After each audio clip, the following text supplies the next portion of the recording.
एक इंसान ज़्यादा से ज़्यादा कितनी चीज़ों में मास्टर हो सकता है?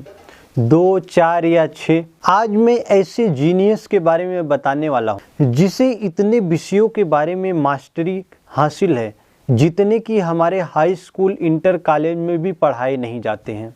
लियोनार्डो दा विंची एक साइंटिस्ट थे, एक मैकेनिस्ट थे, एक आर्किटेक्ट थे, एक पेंटर भी थे, इंजीनियर भी थे, राइडर और हारमोनिस्ट भी थे और एक स्किल्ड मैकेनिस्ट भी थे।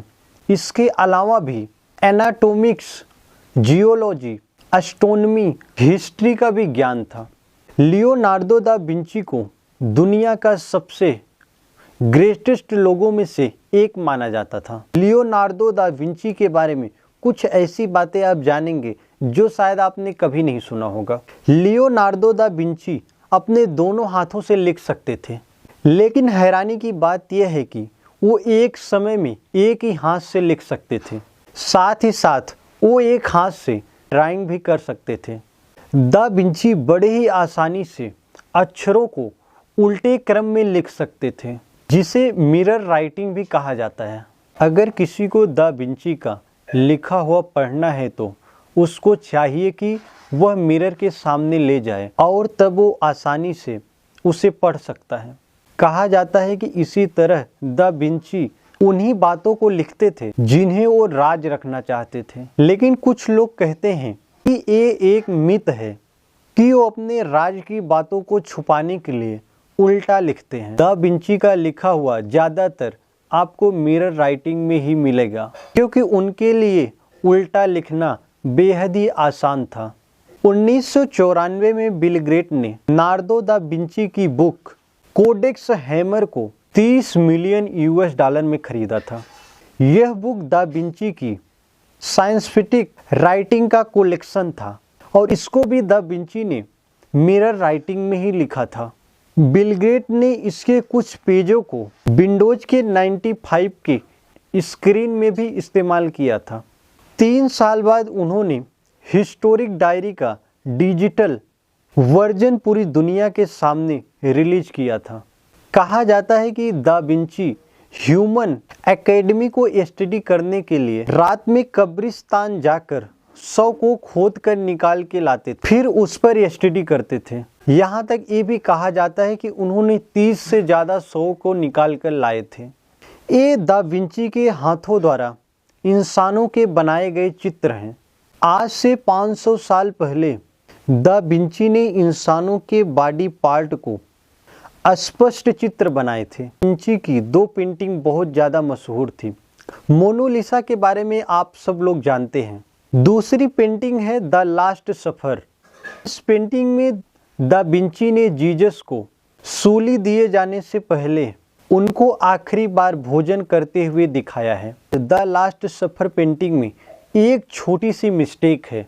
गौर से देखने पर पता चलता है कि खाने में इल के साथ ऑरेंज स्लाइस भी रखा हुआ है, लेकिन जीसस को सूली के कई सदियों के बाद तक भी मिडिल ईस्ट में संतरे नहीं आए थे। फिर जो चीज़ जीसस के टाइम में थे ही नहीं, उसे भला जीसस कैसे खा सकते हैं? 16वीं सेंचुरी में दा विंची के टाइम में इल के साथ ऑरेंज स्लाइस खाना इटली में बेहद कॉमन डिश मानी जाती है और इसलिए पेंटिंग में भी दा विंची ने इसे बना दिया। यकीन करना मुश्किल है कि दा विंची ने 16वीं सेंचुरी में भी बहुत बड़े बड़े आविष्कार कर लिए थे, जैसे कि पैरासूट, हेलीकॉप्टर, एरोप्लेन जैसे इन्वेंशन के लिए दा विंची को क्रेडिट दिया जाता है। कहा यह भी जाता है कि 16वीं सदी में इन सब का डिजाइन बनाकर तैयार कर लिए थे। लियोनार्डो को एक प्रोफेशनिस्ट के तौर पर जाने जाते हैं। वे अपने काम में टाल मटोल बहुत ज़्यादा करते थे। यही वजह है कि उनकी बहुत सारी पेंटिंग, राइटिंग और इन्वेंशन अनफिनिश्ड है, जिनको वो कभी पूरा ही नहीं कर पाए। दा विंची के बाद उनके बनाए हुए कई डिजाइन के आधार पर इन्वेंशन किए गए। लियोनार्डो दा विंची और निकोलो मैकियावेली, जो कि दा विंची के टाइम में एक इटालियन फिलोसोफर भी थे, एक बार इन दोनों ने मिलकर एक प्लान बनाया इटली के पीसा शहर में बहने वाली आर्नो नदी का डायरेक्शन या फ्लो बदलेंगे। दोनों ने काफी कोशिश की लेकिन नाकाम रहे। आर्नो वैली की यह ड्राइंग दा विंची की सबसे पहली ड्राइंग थी। इसे उन्होंने 1473 में बनाया था। दा विंची कभी भी स्कूल नहीं गए। सिर्फ लिखने और पढ़ने के अलावा उन्हें किसी भी प्रकार की शिक्षा नहीं मिली। हालांकि उनके पिता उनके आर्टिस्ट टैलेंट से बहुत ज़्यादा प्रभावित थे। इसके लिए दा विंची को इटली के एक पेंटर अनिधीरिया दिल वेरेरोको के पास पेंटिंग सीखने के लिए भेजा। इसके अलावा उनको जितने भी विषयों का ज्ञान था वह दा विंची ने खुद ही हासिल किया है। दा विंची आज से 500 साल पहले हुए थे, लेकिन वो अपने टाइम से बहुत आगे का सोचते थे। उस जमाने में भी दा विंची ने जानवरों पर हो रहे क्रूरता और अत्याचार को रोकने का प्रयास किए थे। जानवरों के लिए दा विंची ने अपने प्यार के बारे में लिखा था। अगर इंसान आज़ादी चाहता है तो पशु और पक्षियों को पिंजरे में क्यों रखते हैं इंसान? सच ही है कि इंसान क्रूरता में सबसे आगे है। हम दूसरों की मृत्यु पर जीते हैं। दा विंची पिंजरों में बंद पक्षियों को इसलिए खरीद लेते थे ताकि उनको आज़ाद कर सके।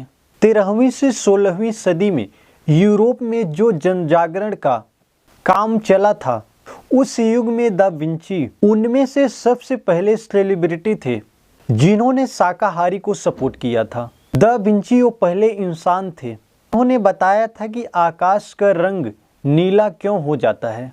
उन्होंने बताया कि ऐसा इसलिए होता है क्योंकि हवा सूरज से आने वाली रोशनी को बिखेर देता है और नीला रंग बाकी रंग के कंपेयर में कुछ ज़्यादा ही फैलता है, और यही वजह है कि हमको दिन में आसमान नीला दिखाई देता है। कॉन्टैक्ट लेंस का आइडिया सबसे पहले लियोनार्डो दा विंची को ही आया था। दा विंची को जो भी बात जानने को मिलती थी वह उसे फौरन लिख लेते थे। वो इटली के गांव-गांव में घूम घूम कर वहाँ की सुंदरता को चित्र में उतार लेते थे। अगर वो किसी इंसान का चित्र बनाना चाहते थे तो उस आदमी के आगे पीछे पूरा दिन घूमते थे, जिससे उन्हें उस इंसान का चेहरा बहुत अच्छे से याद आ जाए। फिर घर जाके उस चित्र को इतना शानदार बनाते हैं मानो कि वो बंदा हूबहू उनके सामने ही खड़ा हो। दा विंची कहते हैं कि किसी भी चित्रकार को आईने जैसा साफ होना चाहिए। उसको अपने सामने की चीज को हूबहू बनाना आना चाहिए। दा विंची उनका सरनेम नहीं है, बल्कि दा विंची इटली का एक शहर है और इसी शहर में लियोनार्डो इसी शहर में पैदा हुए थे। दा विंची का मतलब होता है ऑफ विंची, यानी जो विंची शहर का है। लियोनार्डो के अंतिम शब्द थे, मैंने भगवान और इंसानियत को नाराज किया है। मैं अपनी ज़िंदगी का जितना सदुपयोग कर सकता था उतना नहीं कर पाया। दोस्तों, अगर आपको ये वीडियो पसंद आई हो तो प्लीज़ चैनल को लाइक, सब्सक्राइब, कमेंट जरूर करना। आप लियोनार्डो दा विंची के बारे में क्या सोचते हैं?